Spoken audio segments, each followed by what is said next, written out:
Bismillahirrahmanirrahim. Assalamu alaikum. You're watching DESI TV USA and I'm Dr. Sahrish Alam. Let's have a quick look on today's current news.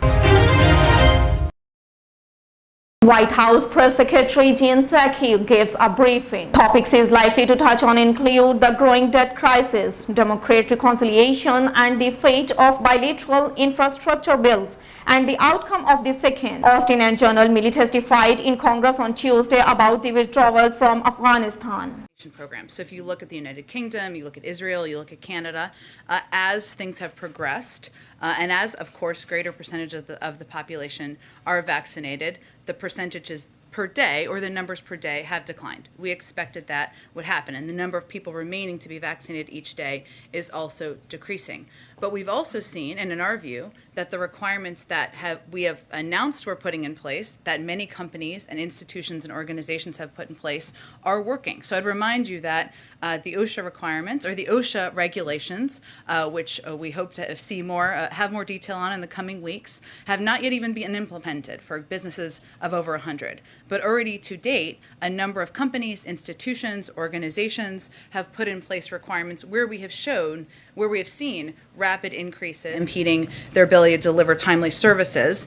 That includes things like answering taxpayer questions, resolving compliance issues quickly, but we expect IRS will still be able to continue processing tax refunds, providing the child tax credit. So, it's never ideal it's not ideal to have employees furloughed. Because it reduces the ability to quickly do services, but there are certain components of the federal government services that are protected even if there is a shutdown. Okay, thanks everyone. See you tomorrow. New York City Mayor Bill de Blasio held a press conference on the city's effort to tackle the COVID-19 pandemic. With this pandemic, we were the epicenter for a long time in this nation. We learned the lessons to know how to fight back in the future.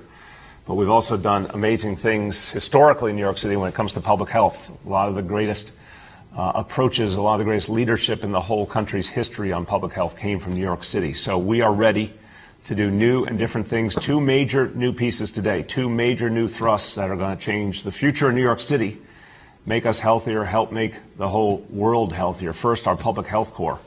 More and more of, and love this logo. You'll be seeing people wearing these shirts who are part of this public health corps, going out in the neighborhoods, going door to door, going to community meetings, educating people, preparing them for the world after COVID, because we need to do everything we can to get out of the COVID era. It's coming soon. We have the chance to get out of the COVID era, but then we have a lot of other public health challenges that we need to address. So, public health corps, particularly in connection with the amazing work we've done with NYC Care. Again, thanks to everyone at Health and Hospitals. NYC Care, guaranteed health care for all New Yorkers. This is something there's still a lot more ability to reach people with, to get people health insurance who don't have it, to get people connected to primary care medicine who don't have it. We guaranteed all New Yorkers health care. The Public Health Corps is going to be leading the way to get people connected who haven't been. St. Richard Blumenthal is holding a news conference on the women's health protection. The bill passed the House last week, the first in a series of the legislation designed to protect women's right up to abortion. However, the bill is unlikely to pass a rapidly divided Senate. Thanks, Jamie. Hi, everyone. Good morning. I'm Sheila Katz, CEO of National Council of Jewish Women. I'm honored to be here among my colleagues, as well as reproductive freedom champions, Congresswoman Judy Chu and Senator Richard Blumenthal, to share our collective efforts of gathering more than 300,000 signatures from people in every state who are in support of the Women's Health Protection Act. Today, our Jewish community is celebrating Simchat Torah, a joyous holiday that marks the restarting of the reading of our Torah, our sacred text. It's a day where we re-examine our creation stories and take a deeper look at a text we've read time and time again as we recommit to creating communities and a world inspired by our values. It's a day of dancing, singing, and celebration. Just as Simchat Torah offers the opportunity for a restart, The Women's Health Protection Act, WIPA, offers a future where every person, regardless of who they are and where they're from, is free to make personal health decisions that are best for themselves, their lives, and their families without political interference. Just last week, the House gave us a reason to celebrate by passing WIPA, but we still need action in the Senate before we can see meaningful change. This is urgent. President Barack Obama officially inaugurated the Obama Presidential Center on the south side of Chicago on Tuesday. He was accompanied by his wife, former First Lady Michelle Obama, Chicago Mayor Lori Lightfoot, and Illinois Governor J.B. Pritzker. In a speech in Jackson Park, Obama said we must be the world's premier institution for developing civic leaders in the field and, yes, in the political arena.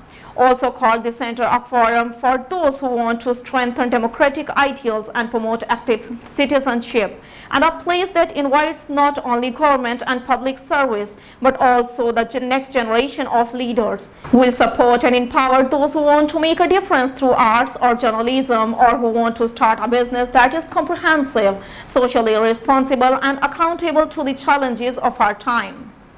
It's been a long time coming, Obama said. Chicago is the place where almost everything that is most precious to me started.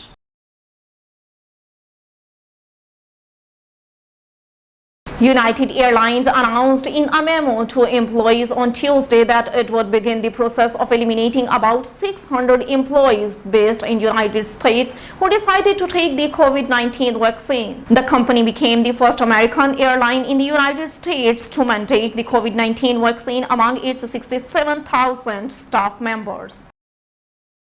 The platform had already started cracking down on false claims about the COVID-19 vaccine. YouTube is eradicating vaccine misinformation and conspiracy theories from its popular video sharing platform. YouTube's new rules will prohibit misinformation about any vaccine that has been approved by the health authorities, such as the World Health Organization, and it's currently being administered. That's all for now. Keep watching DESI TV USA and don't forget to click our Linktree USA to explore the world of social media. Thank you.